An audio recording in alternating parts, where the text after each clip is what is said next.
आइए अब हम बात करते हैं ग्लास स्लैब के रिफ्रैक्शन की। चलिए देखिए, हमने ये माना और हम देख भी रहे हैं डायग्राम से कि जो लाइट आ रही है वो रेयर मीडियम से आ रही है। तो रेयर मीडियम का जो रिफ्रैक्टिव इंडेक्स होगा वो क्या होगा, n1।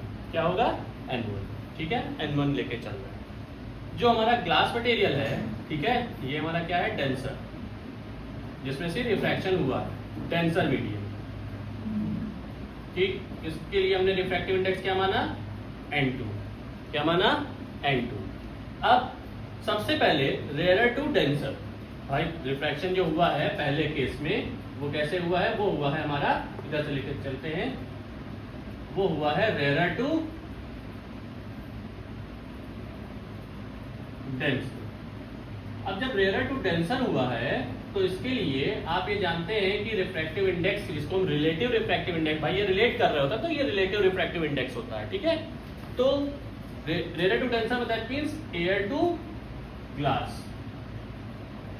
तो अब हम क्या फाइंड करेंगे, अब हम फाइंड करेंगे refractive index of glass with respect to air.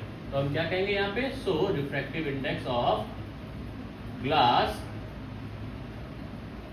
With respect to air, वो हमारा क्या होगा, वो हमारा ऐसे लिखा जाएगा 1n2 is equal to n2 upon n1। ठीक है, ये इक्वेशन फर्स्ट हो गई। अब देखिए, इसका मतलब ये समझिएगा n2 में रिफ्रैक्शन हुआ है, किसके रिस्पेक्ट में हुआ है, n1 के रिस्पेक्ट में। अब देखिए, अब अगर यहां से हम देखें तो डेंसर टू रेयर हुआ है, भाई यहां से अब देखिए ये रे ऐसे बाहर निकल रही है। ठीक है, तो ये क्या हो गई, ये इंसिडेंट रे हो गई और ये रिफ्रैक्टेड रे हो गई। भले इसको हमने एग्जैक्ट नाम दिया था इमर्जेंट रे, क्योंकि ये डेंसेस्ट मीडियम से, भाई ये बहुत ही ज्यादा डेंसर मीडियम है तो उससे बाहर निकल रही थी, तो उसको हमने क्या कहा, इमर्जेंट रे कहा था। लेकिन अब हुआ क्या हमारा यहाँ पर, ये हमारा हुआ था यहाँ पर डेंसर टू रेयर मीडियम में, डेंसर टू रेयर मीडियम।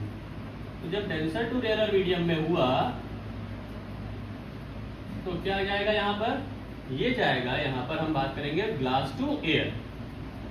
क्या जाएगा, ग्लास टू एयर। और जब ग्लास टू एयर जाएगा तो रिफ्रैक्टिव इंडेक्स आएगा, रिफ्रैक्टिव इंडेक्स ऑफ, अब किसका रिफ्रैक्टिव इंडेक्स होगा, एयर का। ठीक है, क्योंकि देखिए यहीं पर हुआ रिफ्रैक्शन, भाई ये क्या हुआ है, अवे फ्रॉम द नॉर्मल।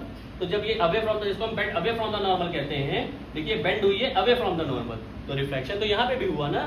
ठीक है, तो refractive index of air with respect to glass, तो वो क्या आएगा बच्चे, वो आएगा 2n1 is equal to n1 upon n2।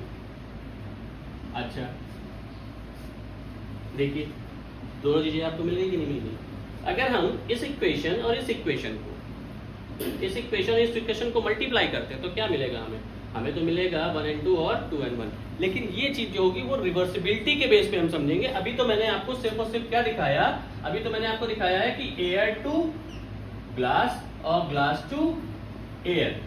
ठीक है, इस तरीके से हम क्या करते हैं, जब हम रिफ्रैक्टिव इंडेक्स फाइंड करते हैं तो यहां पर हमारा ये क्या है, ये फर्स्ट था रेयर मीडियम, जिसकी हमने रिफ्रैक्टिव इंडेक्स क्या लिया है, n1 लिया है। इसी को अगर हम ये कहते हैं कि इफ n1 जो है वो हमारा क्या हो जाए, na, और n2 जो है वो क्या हो जाए, ng, तो हमारी जो इक्वेशन फर्स्ट है, then equation first is written as ang, exactly इसी तरीके से आता है क्वेश्चन। ठीक है, ang is equal to ng upon na, और इक्वेशन 2 जो हो जाएगी वो क्या होगी, हो जाएगी gna is equal to na upon ng। ठीक है, तो ये क्या हो गया, ये हमारा रिफ्रैक्शन। ठीक है, किसके बेस पे, रिफ्रैक्टिव इंडेक्स के बेस पे हम ऐसे लिखते हैं। मतलब हम रिफ्रैक्शन को मैथमेटिकल फॉर्म में रिफ्रैक्टिव इंडेक्स के बेस पे, फॉर्मूला बेस पे हम ऐसे उसको शो करते हैं। ठीक है बच्चा लोग, तो यहाँ पर याद रखिएगा air to denser, denser to air, इस तरीके से रिफ्रैक्टिव इंडेक्स के बेस पे लिखा जाएगा। अब इसी के बाद हम समझेंगे reversibility of light ray, then refraction through parallel multiple media. ठीक है, फिर कुछ एक्टिविटीज एनसीईआरटी की। Okay, thank you so much.